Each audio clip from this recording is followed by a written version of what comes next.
예. 디모데전서 2장 1절에서 3절을 보죠.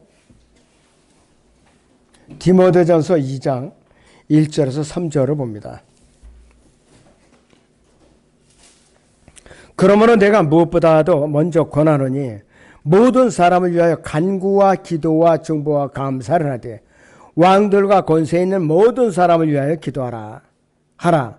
이는 우리가 모든 경건과 청량함 가운데 평온하고 조용한 생활을 하려 함이라.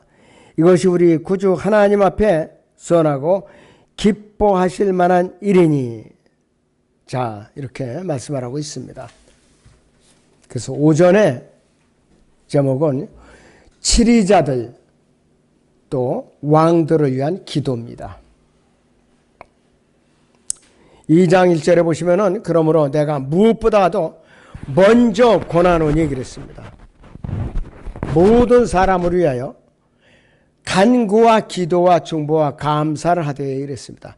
기도의 범주가 어디 속하는가? 첫째는 감사가 있습니다.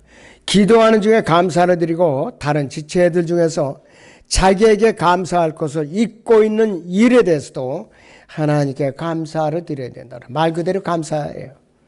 두 번째는 간구입니다. supplications. 자기 자신이나 다른 사람의 필요로 하는 것을 채워주시라고 기도하는 것이에요. 자기 것뿐만이 아니에요. 다른 사람들의 필요도 같이 채워주도록 부르짖는 것이 간구하는 것입니다. 세 번째 기도, 프레이어인데 이것은 구하는 것이에요. 하나님께 기도의 목록들을 아래에 드리는 거예요. 구체적으로. 네 번째는 중보입니다. 어떤 사람을 위해서 반대자들을 위해서 기도하는 거예요. 자기를 반대하는 자들 위해서조차도 기도를 하는 것입니다. 자, 사도 바울은 어떤 자세를 취했던 사람인가? 여기서 로마서 11장을 보죠.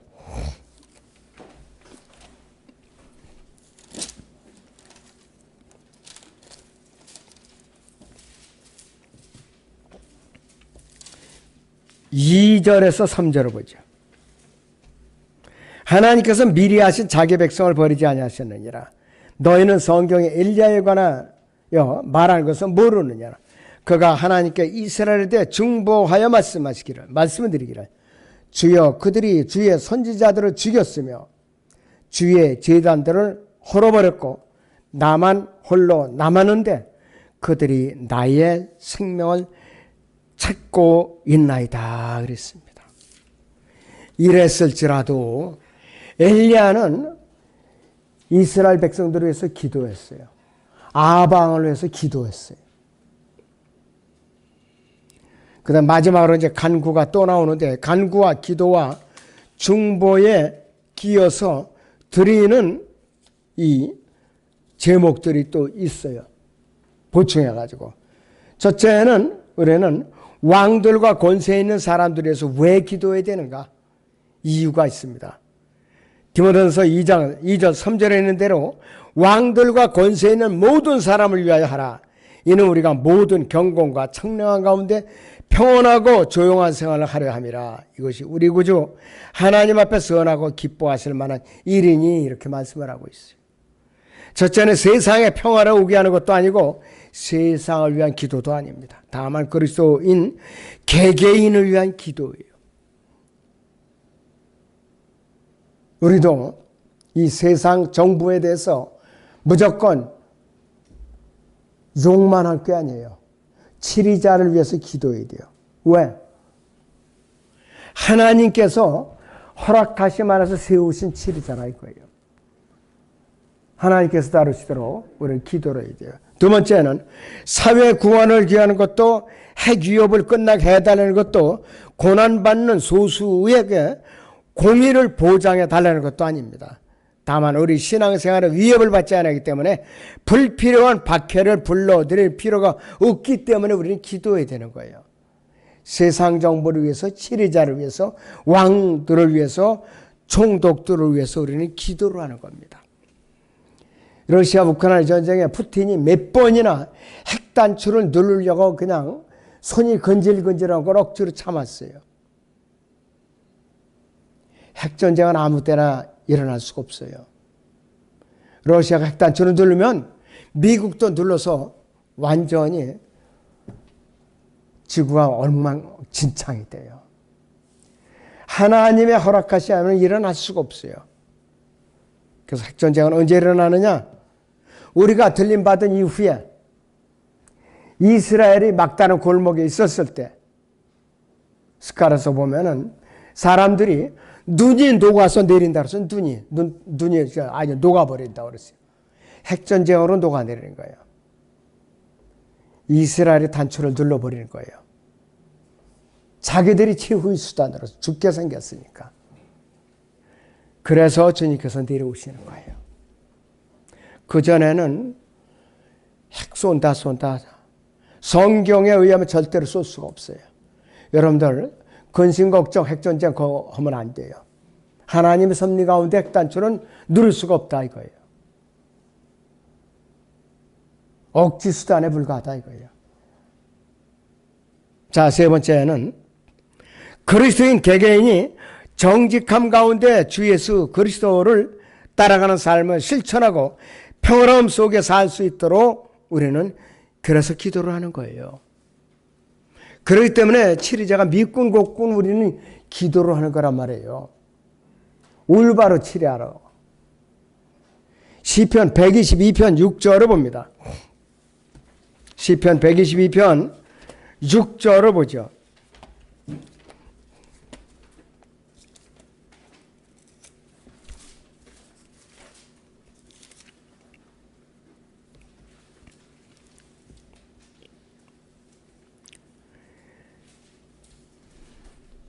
예루살렘의 화평을 위하여 기도하라. 너를 사랑하는 자들은 번성하리로다. 우리는 예루살렘의 화평, 이스라엘의 평화를 위하여 간절히 기도해야 됩니다.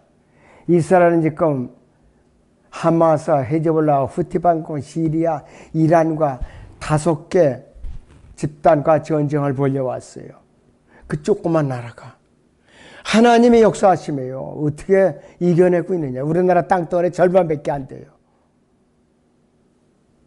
우리는 들림받는 그 순간까지 이스라엘의 화평을 위해서 기도해야 될 의무와 책임이 있어요.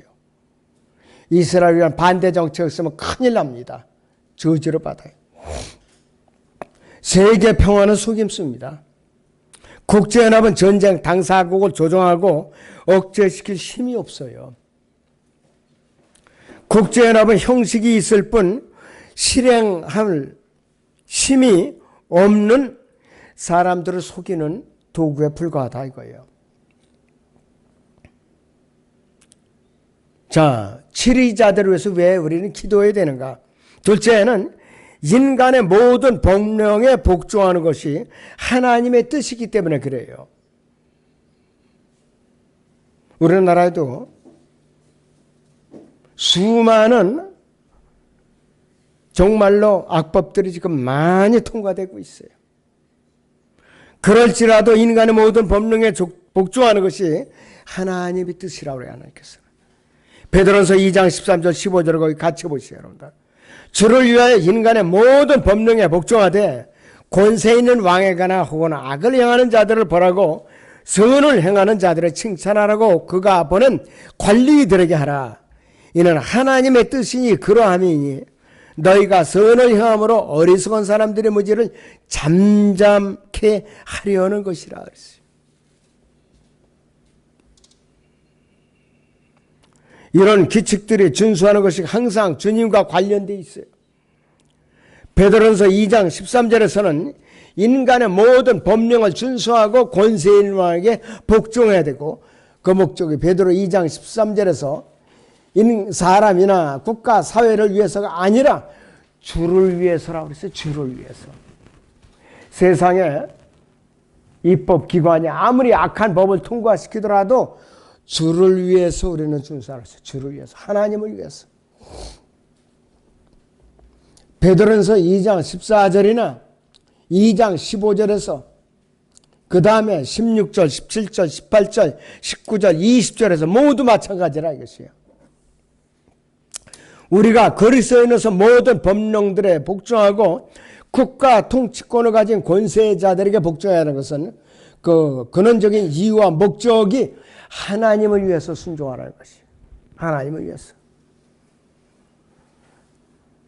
하나님께서 그렇게 정하셨기 때문에 그런 것입니다. 바로.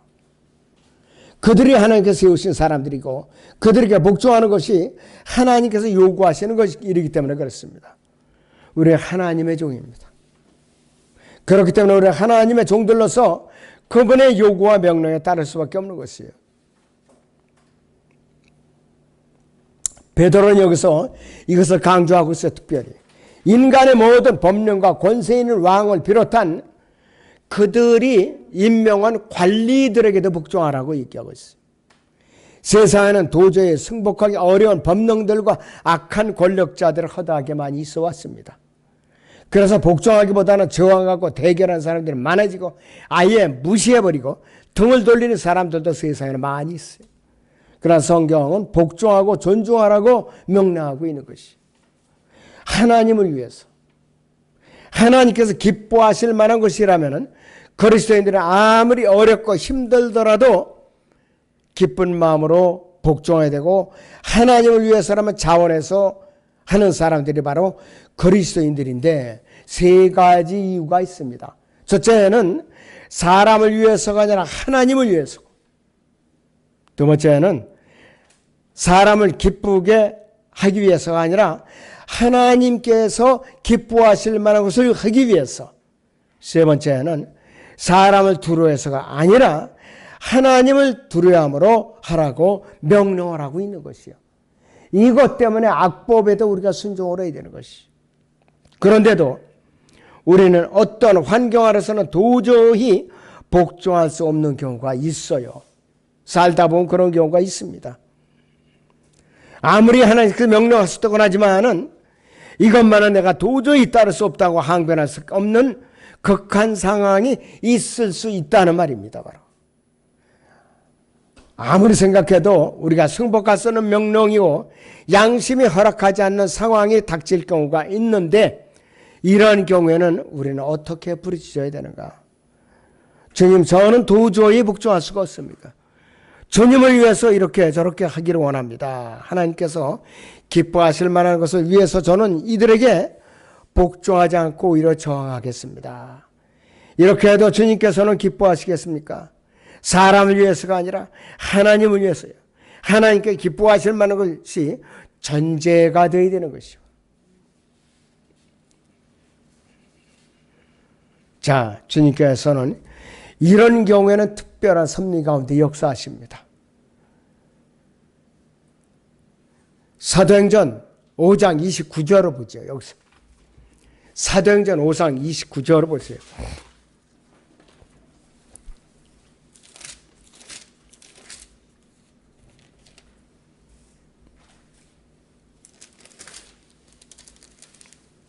그때 베드로와 사도들이 대답하여 말하기를 사람보다 하나님께 순종하는 것이 마땅하도다 그랬어요.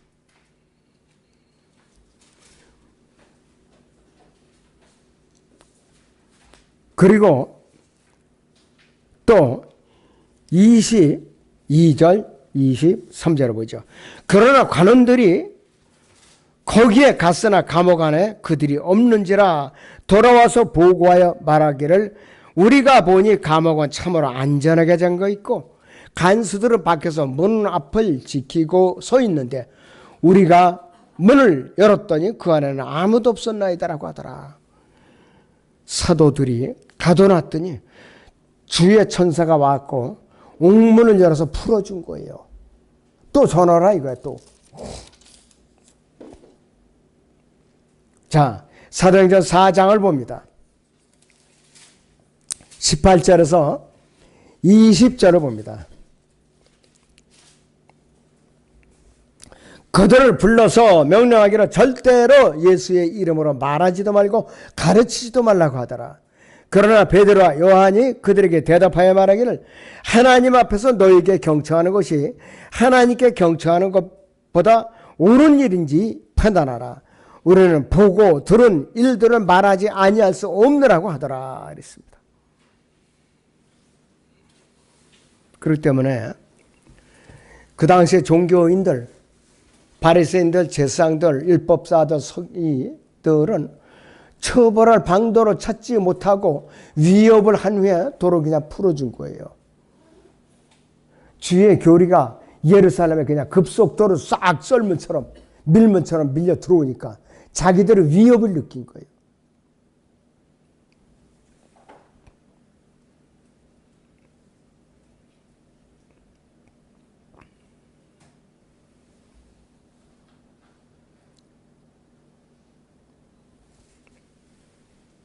자, 베드로전서 2장 17절에서는 왕에게 복종하라고 명령하고 있어요. 왕에게. 여기서 왕은 그 당시에 누구냐? 지독하게 극악하게 포악한 네로 황제예요. 잔인무도한 살인자였었어요. 그러나 베드로는 네로 같은 왕에게도 존경하라고 명령을 하고 있어요. 존경하라고. 네로에 의해서 수많은 그리스도인들이 박해를 받고 죽임을 당했어요. 하나님께서 원한다면 우리는 네로라도 존경해야 된다 이거예요. 하나님을 위해서라면 우리에게는 다른 선택의 여지가 없다 이거예요. 그리스도인들을 향하는 모든 법령에 복종하라는 이 명령을 잘 생각해 보면 우리는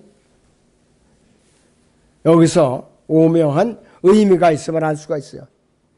모든 법령에 따르지 않는 무법자들, 그들이 설사 권세를 진 왕이든 대통령이든 누구라도 모든 법령에 복종하지 않는 자가 있다면은 모든 법령에 따라 이들 무법자들에게 이의를 제기하고 반대하며 정할 수 있는 기회와 권한이 우리 그리스도인들에게도 정해져 있는데 요즘은 무원칙이에요.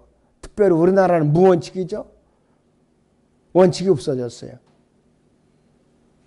하나님께서 역사하실 분이라 이거예요.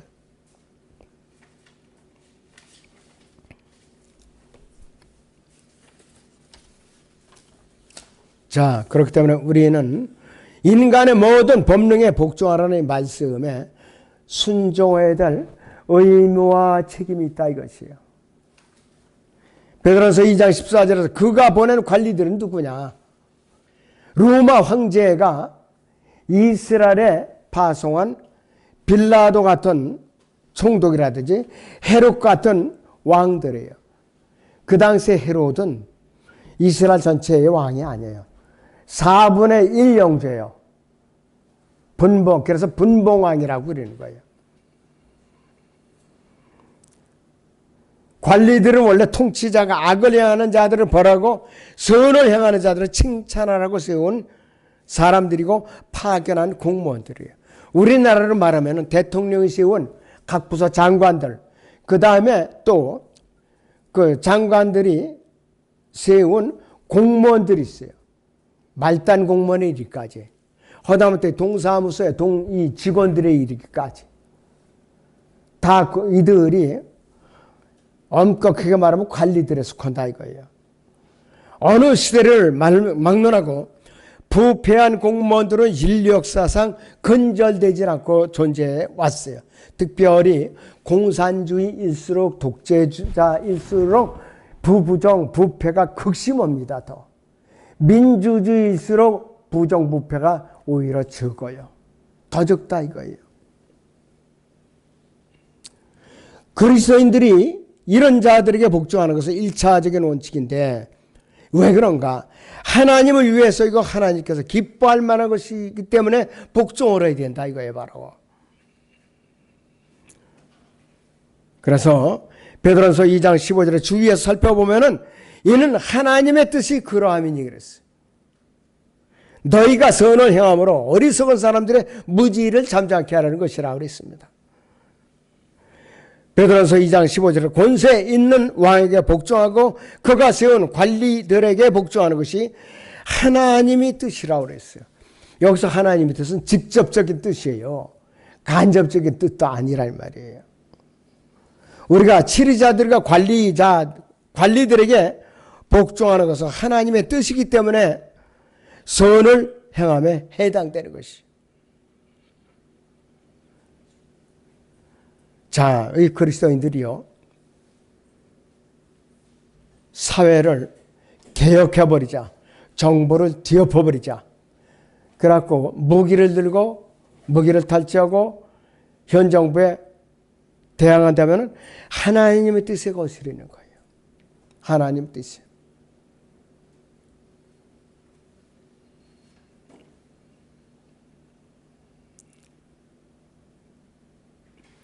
그래서 우리가 복종하는 것이 만약 하나님의 뜻에 순종하고 사람을 기쁘게 하기 위해서라면 같은 복종이라도 그것은 선을 행함에 속하는 것이 아니야. 하나님의 뜻에 거스르는 거죠.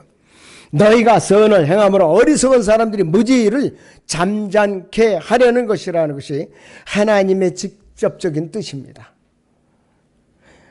하나님과 그분의 말씀에 절대 순종하는 우리를 보고 어리석은 사람들이 무지를 잠잠케 해야 될 때에 우리의 순종을 통해서 하나님의 영광이 드러나게 되는 것이에요. 그때 가서야 말았어.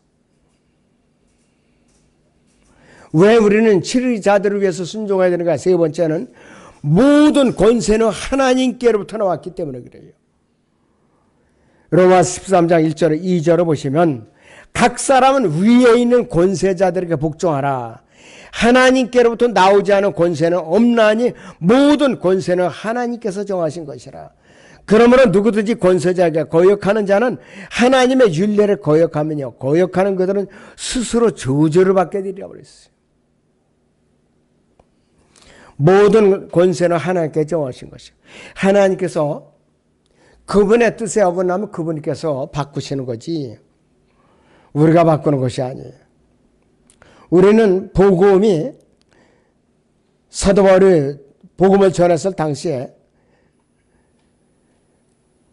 그 도시에 어느 도시의 재무관이었던 에라스토와 네로의 몇몇 관리들과 같은 이들에게도 영향을 미쳐갖고 그들의 주님을 영접한 거예요.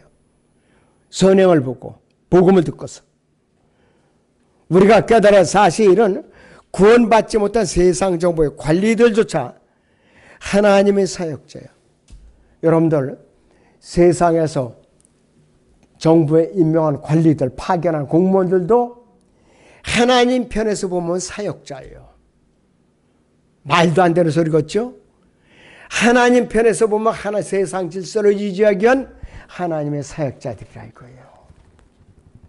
저부터도 어떤 때는 욕설을 퍼붓고 이 못된 놈들 이렇게 했지만은 그럴 때마다 바로바로 자백 걸어야 되는 거야. 잘못했습니다. 입술을 성별해 주십시오. 그렇게 자백 걸어야 돼요. 하나님께서 치리하도록 맡겨야 되는 것이. 비록 그 사람을 존경할 수 없다 해도 하나님께서 정하신 직분 때문에 존경해야 되는 거예요. 그 사람이 직분을 존중해야 되는 거예요. 군대에서는 이런 말이 있어요. 상관이 지랄같이 아주 달달 볶고 성격이 개팍해도 이런 말이 있어요. 그 사람한테 경례를 하는 것이 아니라 계급에다 경례를 하는 것이다. 이런 말이 있어요. 더러워서 우리는 정하는 것이 아니라 계급에다 경례하는 거라 이거예요. 바로 그런 뜻이에요. 바로.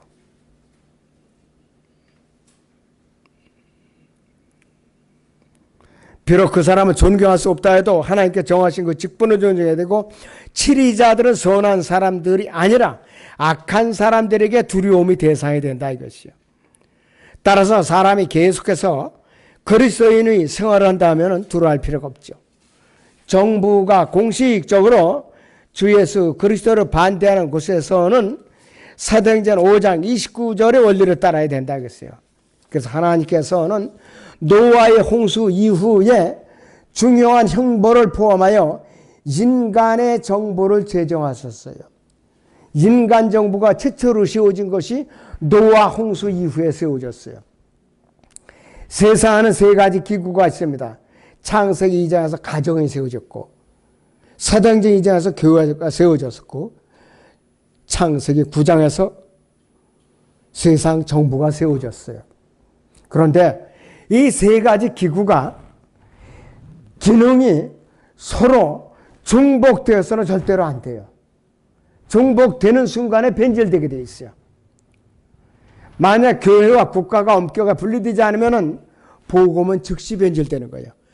교회 국가인 로마 가톨릭이나 국가 교회인 영국의 성공회, 독일의 루터 교회 등은 비성경적이다 이거예요. 국가에서 월급을 줘요. 그 사람들은. 그러니까 정부의 말을 들어야 돼요. 로마서 13장 1절에서 보면 각 사람은 위에 있는 권세자들에 복종하라는 말씀대로 그리스도인을 할지라도 자기가 속해 있는 국가의 법을 존중해야 된다 이거예요. 우리는. 하나님께로부터 나오지 않은 권세는 없나니 모든 권세는 하나님께 정하신 것이라고 그랬어요. 모든 권세가 다 하나님께로서 나왔다고 그래요.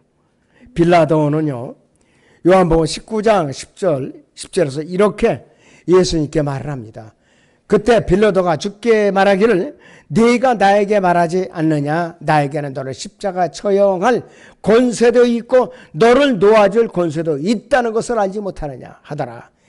예수께서 대답하기를 위해서 네게 주신 것이 아니라면 너는 나를 대적할 아무런 권세도 갖지 못하였을 것이니라. 그러므로 나를 너에게 넘겨준 자는 더 큰 죄를 지는 것이라고 하는 것이. 예수님께서 빌라도에게 진리가 무엇이냐고 질문까지 했던 사람이에요. 그런데 빌라도는 지옥 갔어요. 진리를 받아들이지 않고 예수님을 십자가 처형하도록 그냥 내줬거든요. 권총들한테. 빌라도의 권세도 일상 정부의 권세도 다 하나님께로부터 나온 것이에요. 바로. 그러므로 누구든지 권세자에게 거역하는 자는 하나님의 정하신 바로 거역하면 이르는 것이에요. 모든 권세를 하나님께서 주신 것이에요. 거역하는 그들은 스스로 저주를 받게 되어버렸어요. 여기서 말하는 저주는 지옥 형벌을 말하는 영원한 저주가 아니라 이 땅에 국한된 저주를 말하는 것이에요. 주의 만찬 때 죄를 짓고 참여하는 사람들이 생명을 잃어버리는 수가 있었죠. 일시적인 저주예요.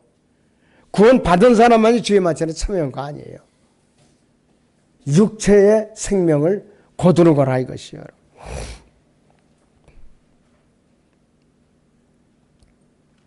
로마서 13장 3절에서는 뭐라고 그러냐.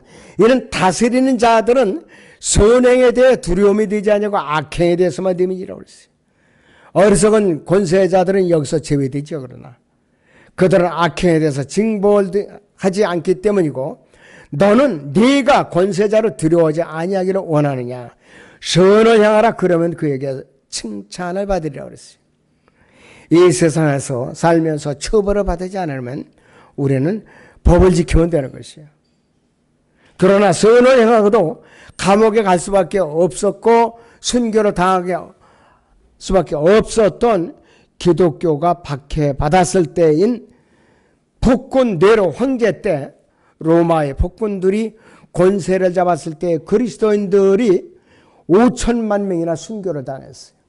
5천만 명이나.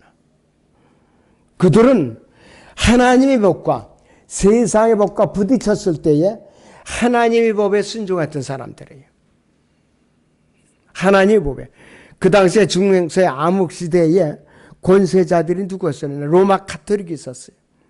그리스도인들의 종교적인 문제, 우리의 믿음과 관련된 문제를 제외하고는 모든 것을 권세자에게 복종해야 하는데 만약 사악한 권세자를 만나게 되면 믿음과 목숨 중 양자택일을 해야 돼요. 우리는 권세자들을 위해서 기도해야 되지만은 로마서 13장 3절에서는 다스리는 자들은 선행에 대해 두려움이 되지 않냐고 악행에 대해서만 되민이라고 하고 있어요. 그리스도인에게는 이 세상의 법보다는 하나님의 법이 더 소중한 것이에요. 이 두 가지 법이 서로 대치될 때 그리스도인들은 어느 법을 택해야 되느냐. 우리의 시민권이 있는 하늘의 법에 절대 순종을 해야 됩니다.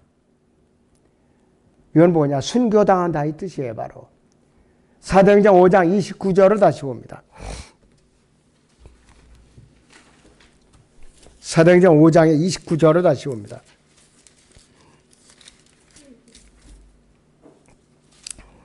그때 베드로와 사도들이 대답하여 말하기를 사람보다 하나님께 순종하는 것이 마땅하도다 이랬습니다.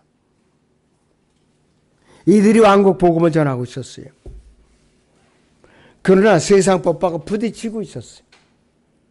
하나님의 법에 순종하는 마땅하다고 이들은 성령으로 충만해 있었다 이것이. 지금 이 시대도 이 법칙은 변하지 않았어요. 지금도 변하지 않았어요. 여러분들이 앞으로도 비굴하게 들림받는 것까지 하나님의 법과 세상 법이 부딪혔을 때에 내가 어느 법을 택하는 것인가, 여러분들이 양심이 더럽혀지지 않도록 잘 분별하시기 바랍니다. 기도하겠습니다.